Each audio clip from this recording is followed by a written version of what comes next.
প্রতিদিন গীতাপাঠ শুনলে মন শান্ত হয়, জীবনে সঠিক পথ দেখাতে সাহায্য করে। দুঃখ, ভয়, রাগ দূর হয়, আত্মবিশ্বাস বৃদ্ধি পায়। কর্ম ও ভক্তির মাধ্যমে হৃদয়ের শক্তি, ঘরে শান্তি ও জীবনে আলো নিয়ে আসে।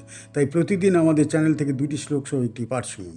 অশক্ত বুদ্ধি সর্বত্র, জিতাত্মা বিগত স্পৃহ, নৈষ্কর্ম্য বিসিদ্ধিম পরমাম সন্ন্যাসেনাধিগচ্ছতি। যার বুদ্ধি সর্বত্র আসক্তিহীন, যে আত্মসংযমে প্রতিষ্ঠিত এবং আকাঙ্ক্ষা মুক্ত, সে সন্ন্যাসের দ্বারা কর্মাতীত পরম সিদ্ধি লাভ করে। অশক্ত বুদ্ধি মানে আসক্তিহীন চিত্ত বা অনুরাগ বর্জিত মন, সর্বত্র মানে সব অবস্থায় ও সর্বক্ষেত্রে। জিত আত্মা মানে আত্মসংযমে প্রতিষ্ঠিত ইন্দ্রিয় জয়ী। বিগত স্পৃহ মানে ইচ্ছা ও তৃষ্ণা থেকে মুক্ত। নৈষ্কর্ম্য সিদ্ধিম মানে কর্মবন্ধনাতীত পরম সিদ্ধি। পরমাম মানে সর্বোচ্চ। সন্ন্যাসীন মানে ত্যাগ ভাব দ্বারা আসক্তি ত্যাগের মাধ্যমে। অধিগচ্ছতি মানে প্রাপ্ত হয় বা লাভ করে। এই শ্লোকে কর্মযোগের চূড়ান্ত অবস্থার বর্ণনা করা হয়েছে। এখানে সন্ন্যাস বলতে বাহ্যিক কর্মত্যাগ বোঝানো হয়নি, বরং অন্তরের আসক্তি ত্যাগ বোঝানো হয়েছে। মানুষ কর্ম করে, কিন্তু কর্মে আবদ্ধ হয় আসক্তির কারণে। তাই মুক্তি কর্ম ত্যাগে নয়, আসক্তি ত্যাগে। অশক্ত বুদ্ধি মানে কর্মের মধ্যে থেকেও মনকে স্বাধীন রাখা। সাধারণত মানুষ ফলের আশায় কাজ করে। লাভ, সম্মান, সুখ, প্রশংসা পাওয়ার বাসনা থেকেই বন্ধন জন্মায়। কিন্তু যখন ব্যক্তি কর্তব্য বোধে কর্ম করে এবং ফল ঈশ্বরের উপর সমর্পণ করে, তখন কর্ম তার মনকে আবদ্ধ করে না। জিতাত্মা অবস্থা হলো অন্তরের বিজয়। বাহ্যিক জয় সাময়িক, কিন্তু ইন্দ্রিয় জয় স্থায়ী। ইন্দ্রিয় যখন বিষয়ের দিকে ছুটে যায়, তখন মন অস্থির হয়। সংযমের দ্বারা মন স্থির হলে কর্ম সাধনা হয়ে ওঠে। তখন মানুষ বাহ্যিক অবস্থার দ্বারা প্রভাবিত হয় না। বিগত স্পৃহ অবস্থায় মানুষ অভাব বোধ থেকে মুক্ত হয়। স্পৃহা মানে পাওয়ার আকাঙ্ক্ষা। আকাঙ্ক্ষা যত বাড়বে, অশান্তিও তত বাড়বে। আকাঙ্ক্ষা ক্ষীণ হলে অন্তর প্রশান্ত হয়। এই প্রশান্ত অবস্থায় কর্ম করলেও কর্মফল মনকে স্পর্শ করতে পারে না। নৈষ্কর্ম্য সিদ্ধি মানে কর্মের মধ্যে কর্মাতীত অবস্থা। মানুষ কাজ করছে, কিন্তু অন্তরে কর্তার অহংকার নেই।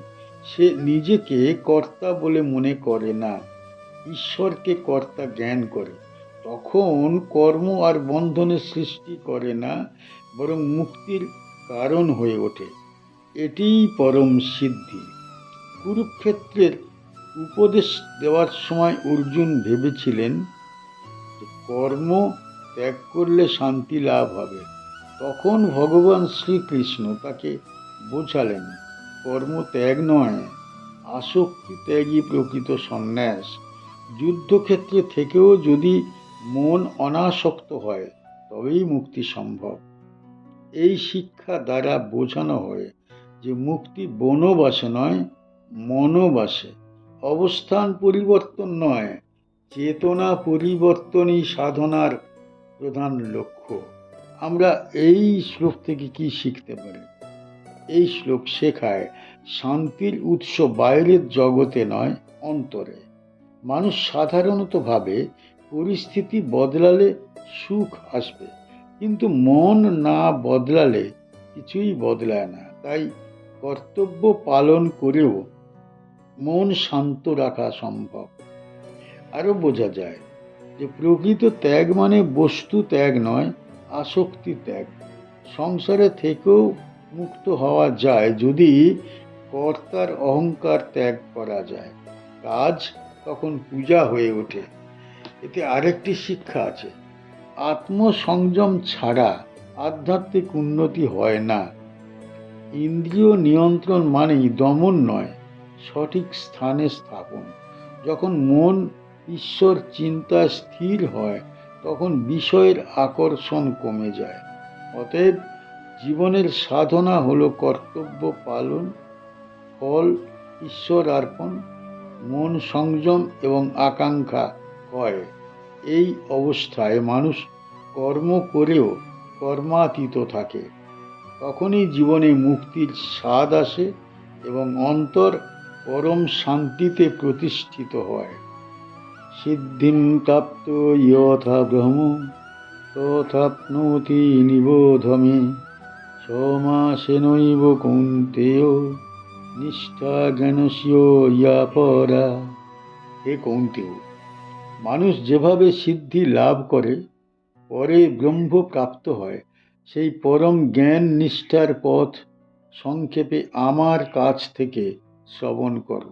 সিদ্ধি মানে আধ্যাত্মিক সিদ্ধি বা পরিপূর্ণতা, প্রাপ্ত হওয়া মানে লাভ করে বা অর্জন করে, যথা মানে যেভাবে, ব্রহ্ম মানে পরম সত্য বা সর্বব্যাপী চৈতন্য, তথা আপনতি মানে সেই রূপে লাভ করে, নিবোধ মানে জেনে নাও বা উপলব্ধি করো, মে মানে আমার কাছ থেকে, সমাসেন মানে সংক্ষেপে, এব মানে নিশ্চয়ই, কৌন্তেয় অর্থাৎ কুন্তি পুত্র, নিষ্ঠা মানে স্থিতি বা প্রতিষ্ঠা, জ্ঞানস্য মানে জ্ঞানের, ইয়া মানে যা, পরা মানে সর্বোচ্চ।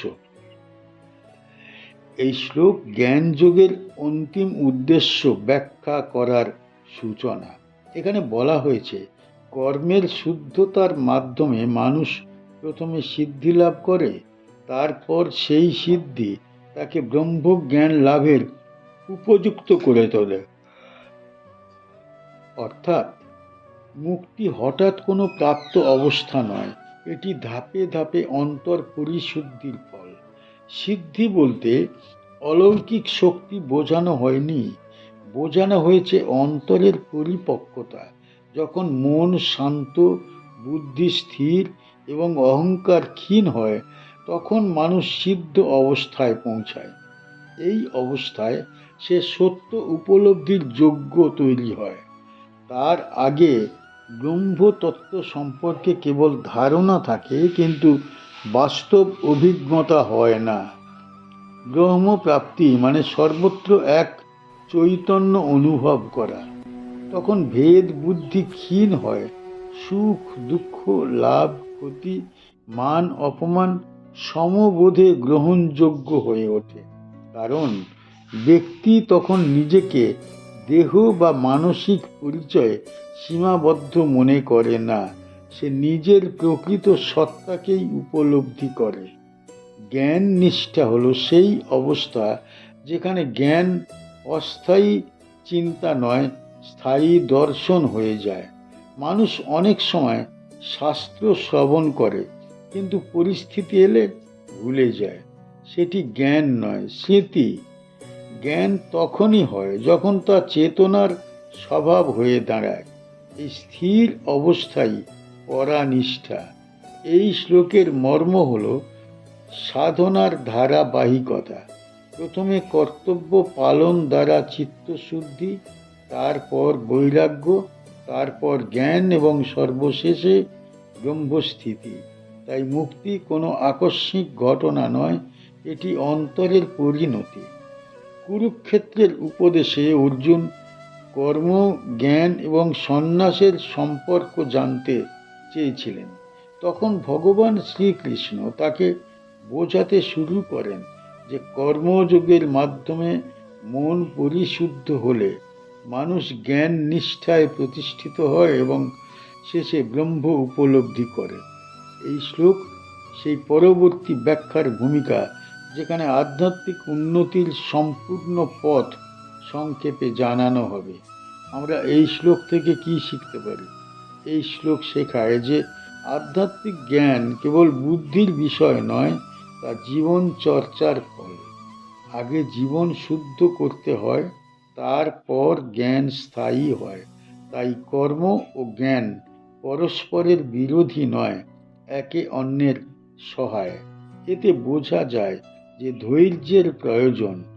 অনেকেই দ্রুত ফল চায়, কিন্তু অন্তরের পরিবর্তন সময় সাপেক্ষ। নিয়মিত সাধনা ও কর্তব্য নিষ্ঠা মানুষকে প্রস্তুত করে। আরও শিক্ষা হলো, জ্ঞান মানে কেবল জানা নয়, হওয়া। যখন সত্য চেতনার অংশ হয়ে যায়, তখনই মুক্তি আসে।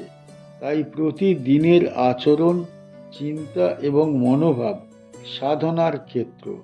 অতএব মানুষের লক্ষ্য হওয়া উচিত অন্তর পরিশুদ্ধি, স্থির বুদ্ধি এবং সত্যে প্রতিষ্ঠা। তখন ধীরে ধীরে জীবনে ব্রহ্মবোধ জাগে এবং চিত্ত পরম শান্তিতে স্থিত হয়। চ্যানেলের গীতা পাঠ কেমন হয়েছে, ব্যাখ্যা কেমন হয়েছে, আপনার কেমন লেগেছে কমেন্ট বক্সে অবশ্যই জানাবেন, এবং প্রতিনিয়ত গীতা পাঠ শোনার জন্য চ্যানেলটা অবশ্যই সাবস্ক্রাইব করে রাখুন। দেখা হচ্ছে পরের